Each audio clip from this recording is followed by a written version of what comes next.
Jammu and Kashmir has witnessed a steep rise in terror attacks in the last few months, orchestrated by Pakistan-backed terror groups, highlighting Islamabad's relentless drive to destabilize the region.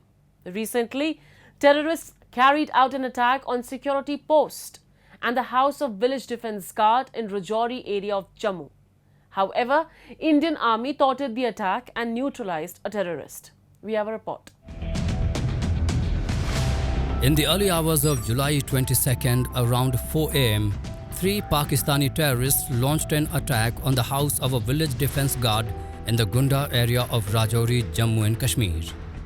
The terrorist attacks initiated the assault by throwing a grenade, prompting an immediate retaliation from nearby security personnel. This clash escalated when the terrorists targeted a newly established army picket in the vicinity, resulting in a fierce exchange of fire. The army's Nagrota-based White Knight Corps confirmed the incident on social media, stating, "Terrorists attacked the house of a VDG at Gunda Rajouri at 3:10 hours. A nearby army column retaliated and a firefight ensued. Operations are continuing." During the gunfight, 1 terrorist was killed, while a soldier and a civilian sustained minor injury. This attack on the house of VDC member in Rajouri shows that these people are totally scared now, these terrorists over there, because they have realized that once the VDCs are empowered, it's going to become a problem for them to operate over there. And that is why it is required that the government should immediately strengthen the VDCs. They should give them sophisticated arms, plus they should give them wireless sets to communicate one within the VDC group itself and the security forces, so that any time when this sort of attack happens, the VDCs can immediately inform everyone and the combined action can be taken against the terrorists. In a separate incident, a terrorist was killed and a soldier injured during a gunfight that erupted as the Indian Army conducted a search operation in Kupwara, Jammu and Kashmir. Acting on intelligence about the presence of terrorists in Kovut, Kupwara, the Army, in collaboration with the Jammu and Kashmir Police, launched a joint operation. Tragically, a soldier was killed in action while thwarting an infiltration attempt in Poonch district near the line of control. These fresh attacks come amid a surge of terror incidents in the Jammu region, significantly heightening security concerns. Districts such as Rajouri, Poonch, Riyasi, Doda and Kathua have experienced a series of deadly assaults targeting both army personnel and civilians. In response, the army has deployed additional troops, including special para-commandos, to counter the highly trained terrorists who have been relentlessly targeting the region.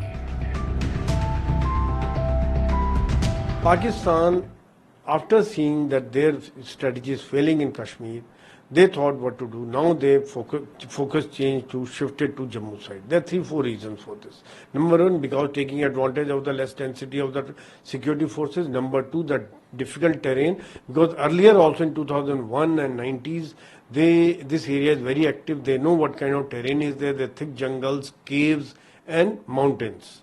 So it is very difficult to operate, especially if a militant is on top and security forces are attacking from down below. Very difficult for a militant to fire and get away and run to the higher side and go to the other side of the mountain.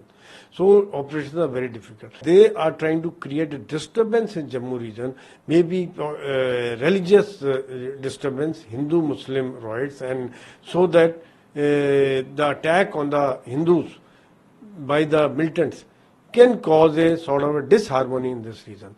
So they want, and whatever investment, whatever things are happening, people are developing faith in Jammu and Kashmir, that they want to remove that kind of faith and show that the government is still not reliable, that things have not worked the way government wanted to work. The recent spate of attacks starkly highlights Pakistan's persistent strategy to export terror and disrupt peace in India.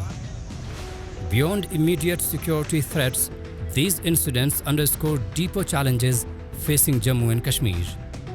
Despite international condemnation and the designation of groups like Jaish-e-Mohammed and Lashkar-e-Taiba as terrorist organizations by India, Pakistan continues to support and deploy these proxies in the asymmetrical warfare.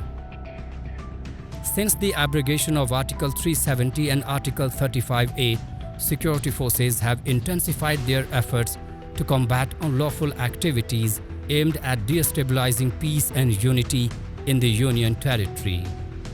However, even amidst rapid development and infrastructure projects, the region continues to face resistance from external forces determined to undermine its stability.